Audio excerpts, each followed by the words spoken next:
In this live stream right here, I want to talk about a new piece of legislation that was introduced that's massively going to impact SNAP, otherwise known as food stamps, sometimes referred to as EBT, the SNAP benefit program, Supplemental Nutrition Assistance Program. So that's what I want to focus on, as this is yet again another bill that was hitting the table this week. So let's talk through the details about this. Now, to be fair with you, I've been talking a lot about Social Security and all the details there recently, which, by the way, today we got two more press releases from the Social Security Administration. They're important, not like super urgent, but I will talk about those in a separate video. But rather, I wanted to talk about food stamps, SNAP benefits, EBT, food assistance, supplemental nutrition assistance program here in this video, as I know that that also impacts a lot of you right here in this community as well. This week has been a very busy one, as always, and we still have more to go, right? So anyway, so as of right now, let me just throw this out there, and I think you probably know this, but let's just say this. About 42.2 million people receive SNAP benefits, again, otherwise known as food stamps. Some people call it EBT, but it's all referring to the exact same thing, okay? However, here's the situation about this, and I really want to emphasize this. This program will be changing. The likelihood of this program changing in the next couple months here, probably sooner than later, is very, very, very, very high. Okay, so my point is, I just want to share with you what they're talking about. There's a couple different iterations of this legislation, including the one that was released this week as well, which I'll be talking about here in this video. I'll give you the name of the legislation so you can look it up if you want to. You can do the research on it, but I'll tell you all the details about it, as well as the other legislation that's out there, and some of the major changes that they want to make to this program, and again, would impact the benefits for millions and millions of people. Okay, let's talk about the details. Okay, first off, let me just kind of preface this by saying this. About a month and a half ago, give or take a little bit here, we got the introduction of one piece of legislation, and then I'm going to roll into the one that was introduced this week as well, and how the two of these relate to each other, and what they would do to the SNAP program. These are, by the way, just a couple of the changes. There's many more out there, but these are just a couple of them. Anyway. Okay, so about a month and a half ago, we got the Healthy SNAP Act. Now, I'm going to be 100% fair with you. I have videos here on the channel talking about it, okay? When it came out, I had a video. I think I made a live stream about it. I don't know. There's at least a video, a live stream, something like that here on the channel talking about it. So I have talked about this before. However, let me just explain the details really fast here. The Healthy SNAP Act would do what? Restrict SNAP beneficiaries from purchasing things that they call sugary foods and sugary drinks. Okay, you probably heard me talk about this. What is included? Well, that's a good question. The list that's included is kind of a short list, but I imagine that the list is significantly longer. Things like prepared cakes and desserts and ice cream and cookies and pop, soda pop, again, whatever you call it there, the sugary drinks, is those types of items that the Healthy SNAP Act would restrict SNAP beneficiaries from using their EBT benefits, or again, the money on their EBT card, to buy these types of foods. Okay, so that's what the Healthy SNAP Act is. And again, this one was introduced about a month and a half ago. Again, give or take a little bit. I've talked about it before in other videos. Okay, now, however, there's another one we just got this week. I'll tell you the name of it. It is called Nutritious SNAP Act. Again, Nutritious SNAP Act, introduced by Rand Paul, okay? Nutritious SNAP Act. Look it up if you want to. You can find all the details, okay? But either ways, I'll tell you the details right now. This is basically an identical proposal or identical piece of legislation to the Healthy SNAP Act. They maybe have a little bit of differences between them, but they're pretty much the exact same thing. Now, what would the Nutritious SNAP Act do? Pretty much the same thing as the Healthy SNAP Act. It would restrict SNAP beneficiaries from using money on their EBT card from buying things like prepared desserts, cookies, cakes, chips, ice cream, pies, pop, soda pop, okay? All these different things like this. So it would restrict these individuals from buying anything like that with their SNAP benefits. Now, I was out just recently in a live stream. Again, I don't even know which day it was anymore. I've just done a lot of live streams lately. But anyway, I was out in a live stream recently, and the big question would be this much. Okay, what about cereal? Cereal has a lot of sugar in it. Would that be classified as a sugary food? I mean, here's the thing. Cereal is really good, right? It's really good. But would that be classified as a sugary food? What about things like granola bars or I don't know, like all those little, like snacky type foods. What about all that kind of stuff? You know what I mean? Like, what about those? What about oatmeal? I mean, seriously, if you go and get like that instant oatmeal, right, that comes in the packets, you get like a box of it and it comes in like a pack of 10 or something like that. Do you realize how much sugar is in that? Look at the nutrition label. It's packed full of sugar, right? It's super good, but it's full of sugar, right? So, and things like Pop Tarts, and like, I'm just making up names here for just different food items. But my point is, like, what about all these other types of foods? What about when you stroll through the frozen section of your grocery store and they have all these super good breakfast foods that can just be like microwaved or put in a little oven or something like, what about all that stuff? Will that stuff be falling into that category as well? I'm going to be honest with you. I don't really have the answer to that. I don't know. The proposals did not state those items in particular, but it really makes me wonder, where did they draw the line on this? Is it a serving size of X with so much sugar within it? Or like, how do they determine that? Like, what is going to be the line drawn? Is it just going to be an ambiguous just measure? Like, well, we think this has a lot of sugar in it, so we're just going to discontinue this. How would they do that, right? So that's something we don't have clarification on. But anyway, we don't have to get into all the details like that, all the messy details yet. But my point is, so now we have the Healthy SNAP Act, again, introduced about a month and a half ago. Talked about that a little bit ago, and I've talked about that in other videos and in live streams. Now, this week, we got the Nutritious SNAP Act. Again, just got done explaining the details about that one.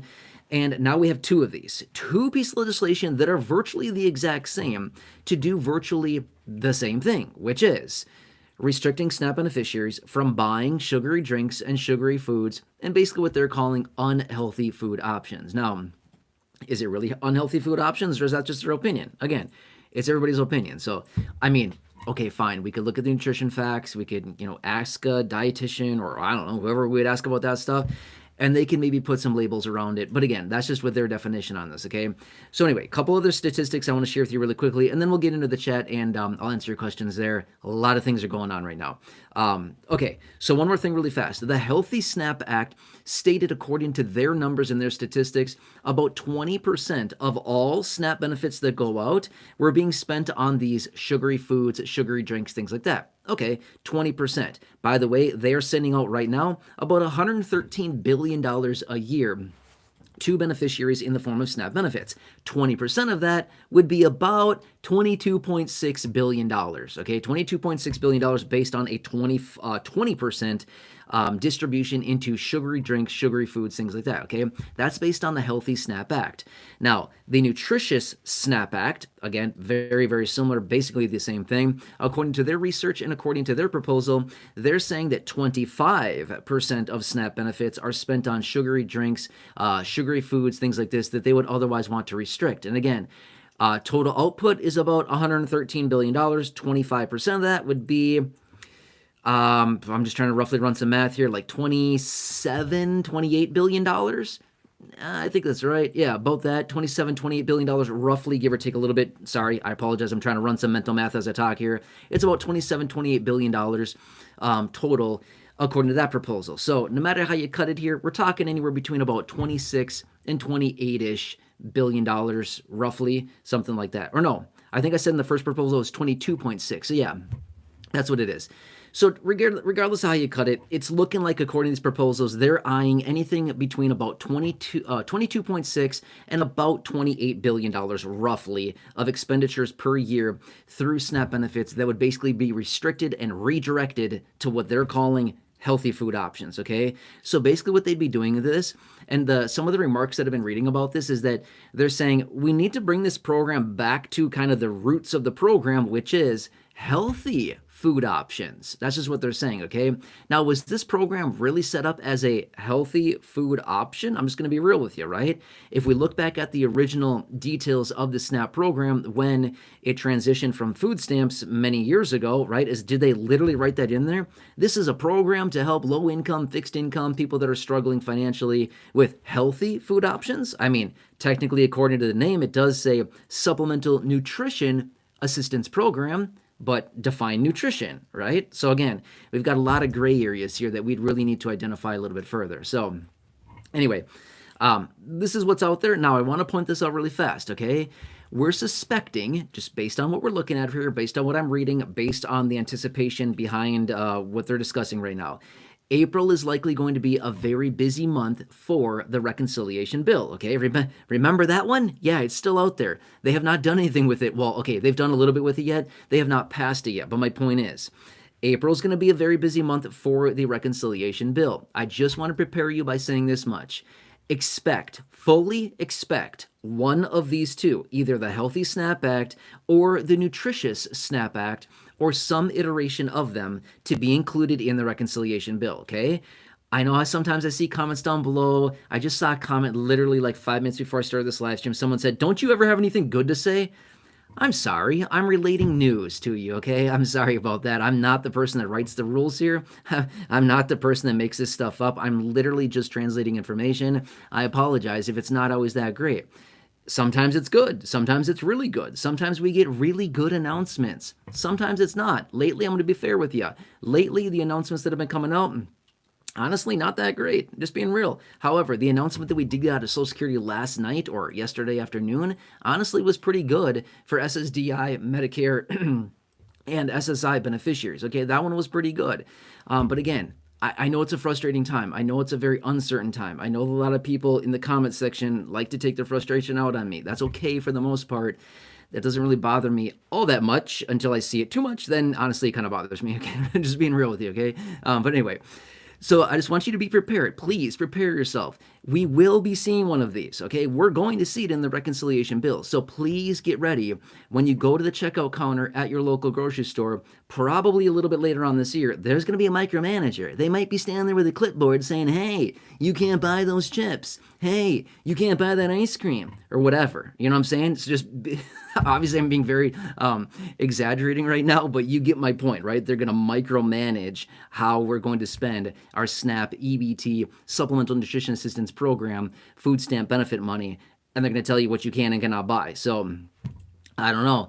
It's going to be an interesting time. It's going to be an interesting transition, but that's kind of the situation that's happening here, okay? Now, really quickly here, if you're just jumping on right now, a really, really fast recap. I'm not going to get into all the details I just covered there, but just let me give you a really fast recap, okay? About a month and a half ago, we got the Healthy SNAP Act, a piece of legislation that would restrict the purchase of sugary drinks and foods like cakes, pies, ice cream, chips, cookies, pop, soda pop, things like that. Okay, that was about a month and a half ago. Now, this week, we got the introduction of the Nutritious SNAP Act. Basically the exact same thing, very, very similar. Again, restricting the purchase of pop, soda pop, candies, chips, cookies, ice cream, cake. I'm just trying to think. I'm trying to like visualize the bakery section. As I'm saying that list, I'm trying to like literally visualize like the grocery store. Like, what does it look like? What am I thinking of? Donuts. That's probably on the list somewhere, right? So anyway, that's what's going on. And I'm just trying to prepare you that if you are a SNAP beneficiary, if you're one of the roughly 42.2 million people that receive these benefits, please prepare. We're likely going to see an adjustment to this program, okay? We're likely going to see other adjustments like the age range for the work requirements increasing for the ABAWD people, which is able-bodied adults without dependents. Let's cover that one in a separate video if we can, please. That's a whole another can of worms that we can certainly open up. I have no problem doing that, but let's maybe try to cover that one in a separate dedicated live stream. That's a whole nother topic in and of itself, okay? Also, if you're just jumping on right now, today, to be 100% fair with you, yes, we did get two more press releases out of Social Security. I was going to talk about them right now, honestly, in this live stream instead of what I'm talking about here in this video, but honestly, I thought, let's just take a step back from Social Security for just one video for a minute here. Let's talk about a little different topic for just a second, and then we'll roll right back into Social Security, and we'll hit it real hard in the coming days here. And don't worry, I'll bring you the details of the press release. It was nothing, honestly, in my opinion, it was nothing too like, whoa, this is so urgent, we got to talk about it immediately. But rather, it was like, hey, that's good to know. Thanks for telling us, but we'll talk about it, in a separate one. Okay, anyway, it's just been a super busy day yet again today. Every single day is honestly busy. Information is hitting the wire like rapidly. It's just really odd how this is happening. Okay. I'm going to pull up the chat here and we'll get into that, and I'll spend some time answering your questions. Whatever I can for you right now, please let me know what you got. I'll do my best to answer it. I have a lot of dedicated videos and live streams recently over the last few days here, basically answering every question under the sun. So if you feel like watching just the last, I don't know, however many videos this week, you probably get your questions answered in these videos. I've just been trying to do what I can to hammer down on all this. There's so many questions right now. Okay, I'm going to pull up the chat here. Yeah, thanks for being here. Appreciate all of you. By the way, I'm going to say it really quickly as this is loading. Yes, if you still need any help with Medicare, okay, you know the drill. The phone has been on, the phone number has been on the screen lately. I don't think it's on the screen right now. It might be down below in the chat, down below in the description. Again, please remember this much as well. The guys over at Chapter can help you with anything Medicare related: Medicare Advantage, Medicare Supplements, Medigap Plans, Medicare Part D, initial enrollment into Medicare, if you're turning 65, whatever it happens to be, anything like that. Okay, they can help with all of that. But please remember this much right now. Right now is Medicare open enrollment for Medicare Advantage beneficiaries, okay? Remember, they can help you with all of it, but during this open enrollment period, guess what? It ends on Monday. It ends on Monday. So if you are a Medicare Advantage beneficiary, if you have not reviewed your plan this year, please call the guys at Chapter. It is 100% for free for them to review your plan and to find you the best plan, the best coverages, the best pricing in your local area. And they'll find you whatever they can. And again, think of this. They're saving the average person $1,100. It's incredible how much money they're saving people. There's some really good testimonials coming in that I've seen in the chat lately, in the comment section on videos. The people that have reached out spent 15 minutes on the phone with an expert, and they found them a better plan, saving a boatload of money. So if you're in Medicare Advantage, just open enrollment ends on Monday. Just want to keep you informed of that. Just do what you got to do for yourself. But all I'm saying is that if you need to review your plan, have an expert do it for you. They'll do it 100% for free. You don't have to waste your time doing that. They know all the stuff about it. They'll find you all the plans. And they might even say, hey, you already have the best plan. They might say that. Or they say, hey, I found a better plan with better coverage and better pricing over here. You can change to it. And again, it's totally free for them to do that review for you. I don't know. That's amazing. I like it. And again, that timeline is coming here. But again, if you have any questions on Medicare and need help at all, they can help with all of it. Again, Medicare Advantage, Medicare Supplements, Medigap Plans, Medicare Advantage right now during this open enrollment for the next couple days here. All of it. Initial enrollment into Medicare, if you're during your IEP initial enrollment period, the 7 months around your birthday, turning 65, they will help you there as well with that whole process and getting you signed up for something. And again, it's all free. So anyway, sorry, that turned out to be longer than I wanted to be, but I'm just saying, like, we're right down to the wire. I'm trying to help people save some money. It's free. I love free stuff. Okay. Anyway. Okay, here we go. In the chat.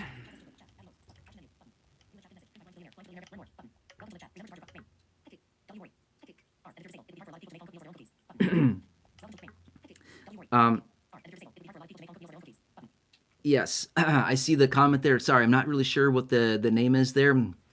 People with disabilities cooking and things like that.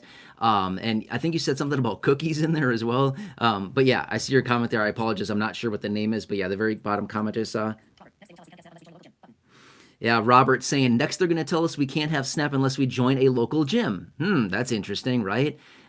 Yeah, I don't know. That might be like a really cool incentive to be on SNAP. Maybe they should also have a gym membership attached. Which, quick side note, just a quick little fast thing here. A lot of the plans that the guys over at Chapter will help you find there also have a free gym membership attached to them. Just saying, not all of them, but a lot of them do have that. Either through Silver Sneakers or what is the other one, Silver and Fit. They have free memberships a lot of the times attached to their plans. And again, a lot of the times, 65% of the plans have a $0 premium, which is also pretty awesome. Anyway, sorry, that's all I'm going to say about that.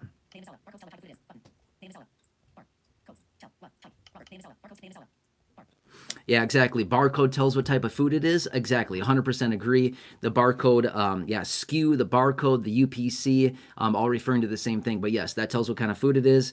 But again, like, where do they draw the line? That's kind of the big question that I'm wondering is, where do they draw the line as far as what is identified as what they say is unhealthy food options, right? Yeah.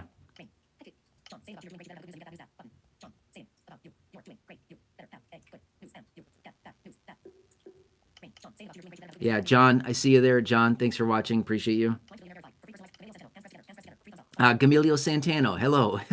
Gamilio Santano, you're so nice. Thank you so much for being here. Really appreciate you. Thanks for joining us. Yeah, Denise M, yeah, you're very welcome. Denise M, thanks so much for being here. Hope you're having a nice evening. Thank you. Yeah, Gamilio Santano is saying, I still have not received an overpayment letter. Hey, Gamilio Santano, you don't want to receive an overpayment letter, right? Like, don't